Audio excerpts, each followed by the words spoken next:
అదృష్ట సంఖ్య 8 ఎందుకు అవుతుందంటే మకర కుంభరాశుల వాళ్ళకి అధిపతి శనేశ్వరుడు. శనేశ్వరుడు అంటే కనుక దాంట్లో వ్యవహార మెలిక ఉంది. ఒక అధికారం రాజకీయం చేసి అధికారం సంపాదించుకునే వాళ్ళు మెలిక పడకుండా ఇతరులను మెలితిలో పెట్టాలన్నమాట. కాబట్టి 8 సంఖ్యను తీసుకుంటే ఇలా మెలితిగా ఉంటుందన్నమాట. వాళ్ళు ఏదైనా ఒక విషయం సాధించమని వాళ్ళ దగ్గరికి వెళ్తే ఏ విధమైనటువంటి తొట్టుబాటు లేకుండా వాళ్ళ దగ్గరికి ఏ సమస్యను సాల్వ్ చేయమని వస్తారో వాళ్ళనే ఆ సమస్యలో పడేస్తే విజయం సాధిస్తారన్నమాట. కాబట్టి వీరికి అదృష్ట సంఖ్య 8 అయ్యింది.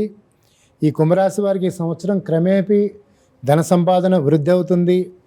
ప్రత్యేకించి కృత్రిమ మేధస్సు అంటే ఆర్టిఫిషియల్ ఇంటెలిజెన్స్ సంబంధమైనటువంటి ఉన్నత విద్యల వారికి సాంకేతిక పరిపక్వత వలన గుర్తింపు వస్తుంది.